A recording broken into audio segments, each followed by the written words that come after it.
ডাকাতরাও আবার আপনারা ছাত্ররা বা হচ্ছে কোনো সাধারণ কেউ না, এরা প্রত্যেকে আবার হচ্ছে কোনো না কোনো দলের রাজনৈতিক পোস্টের নেতা। যেভাবে সরকারি দল হিসাবে ক্ষমতায় যাওয়ার জন্য নির্বাচনের আগে অনেক প্রতিশ্রুতি দেওয়া হয় এবং সরকারি দলে গেলে সেই প্রতিশ্রুতি বাস্তবায়নের কোনো কোনো ক্ষেত্রে চেষ্টাও থাকে, কিন্তু আসলে লোকাল পর্যায়ে গেলে এই বাস্তবায়নটা অনেক বেশি কষ্টসাধ্য হয়ে যায়। খাল পুনরুদ্ধারের অনেক এই সরকার ক্ষমতায় আসার পরে মাননীয় প্রধানমন্ত্রীর উদ্যোগে খাল পুনরুদ্ধারের অনেকগুলা প্রজেক্ট দেখতে পাচ্ছেন। না আমরা যারা ঢাকা শহরে থাকি কিংবা হচ্ছে যারা কোনো উপশহরে থাকি কিংবা যারা কোনো পৌরসভায় থাকি, ওই সকল পৌরসভা, উপশহর কিংবা সিটি কর্পোরেশনের কয়টা খাল পুনরুদ্ধারের কাজ শুরু হয়েছে? কারণ এই জায়গার ল্যান্ড ভ্যালু অনেক বেশি, খালের উপর নির্মিত দোকানের ভ্যালু অনেক বেশি, খালের উপর নির্মিত ভবনের ভ্যালু অনেক বেশি, এবং কোনো কোনো ক্ষেত্রে যদি এগুলো পুনরুদ্ধার করতে চাই, পুনরুদ্ধার করার জন্য যায় সরকার, তাহলে সেক্ষেত্রে একটা দাঙ্গা লাগার পরিবেশও তৈরি হয়ে যায়। এবং যারা দাঙ্গা তৈরি করতে চায় তারা কেউই সাধারণ কোনো মানুষ না, তারা প্রত্যেকেই হয় এনসিপির নেতা, না হয় হচ্ছে জামাতের নেতা, না হয় বিএনপির নেতা, না হয় আওয়ামী লীগের নেতা।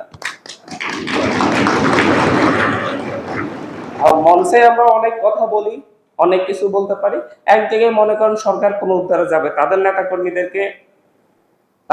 কর্মীদেরকে রাজি করানো যাচ্ছে আমরা খাল পুনরুদ্ধার করব, এই দোকানপাট গুলা ভাঙবো। সেই জায়গায় কি হবে, ওই যে সাধারণ মানুষের ম্যান্ডেট পেতে হবে। এই পৌরসভার ধরন হচ্ছে অ্যাবাউট 20% ভোটার এইরকম ব্যবসা বাণিজ্যের সাথে জড়িত, এই দোকানপাট গুলোর সাথে জড়িত কোনো না কোনো ভাবে। সুতরাং এরা একটা নেতৃত্ব খুঁজবে, তখন সেখানে নেতৃত্ব দেওয়ার জন্য এসে দাঁড়িয়ে যাবে হয়তো এনসিপি কেউ একজন, এইভাবে পুনর্বাসন ব্যতীত খাল খনন করতে দেওয়া হবে না, খাল পুনরুদ্ধার করতে দেওয়া হবে না। তো ভাই আপনাকে কে বলছে? আমি আমার দলের নাম বলতেছি জাস্ট একটা XYZ না বলে, বাংলাদেশের বাস্তবিক পরিস্থিতিটাই এটা।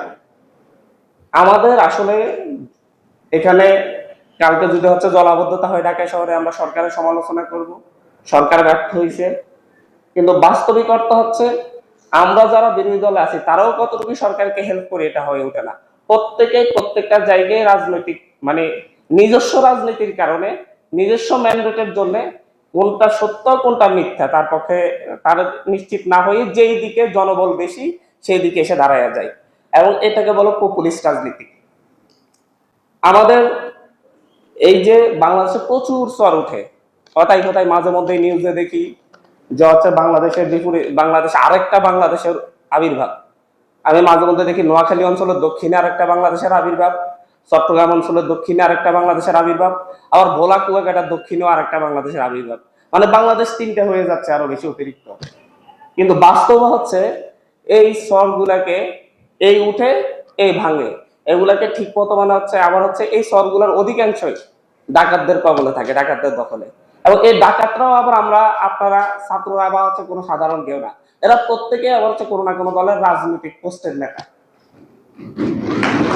যেভাবে ক্ষেত্রে কথা বলবেন, আর্মিকে একটা দিক দেওয়া হয়েছে, আর্মি এখানে আপনার হচ্ছে জীববৈচিত্র্য নিশ্চিত করবে, কৃষি কার্যক্রম করবে। তারা শুরু করছে কি হচ্ছে খাল বাঁধ দিয়ে খালের ভিতর বাঁধ দিয়ে তারা খালের পানি প্রবাহ বন্ধ করে দিয়ে এই খালটা বিক্রি করা শুরু করছে মাছ ধরার জন্য। জোয়ারের পানিতে খাল যখন হচ্ছে ওভারফ্লো হয়ে যায় তখন এখানে মাছ থাকে, জোয়ারের পানি যখন পুরোপুরি নামতে না পারে তখন সেখানে হচ্ছে তারা এই মাছগুলা ধরে।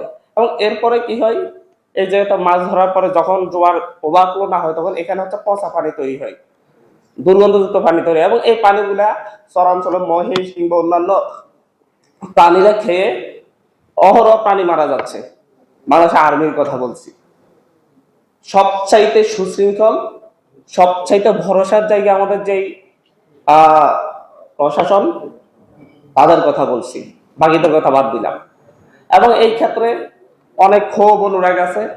সরকার জমি দিয়েছে তাদেরকে এটা নিজেরা কৃষি কাজ করার জন্য কিংবা হচ্ছে নিজেদের কাজে ব্যবহার করার জন্য, তারাও দেখা যাচ্ছে যে হচ্ছে এই জমিগুলাকে ওই যে বন উজাড় করে করে জমি বাড়ায়, এবং সেই জমিটাকে আবার হচ্ছে বিভিন্ন জনের কাছে বছরে 5,000 টাকা 10,000 টাকার বিনিময়ে লিজ দেয় 1 একর করে, এবং একরের পর একর বন উজাড় করে ফেলা হয়েছে। কার কাছে যাব আমরা?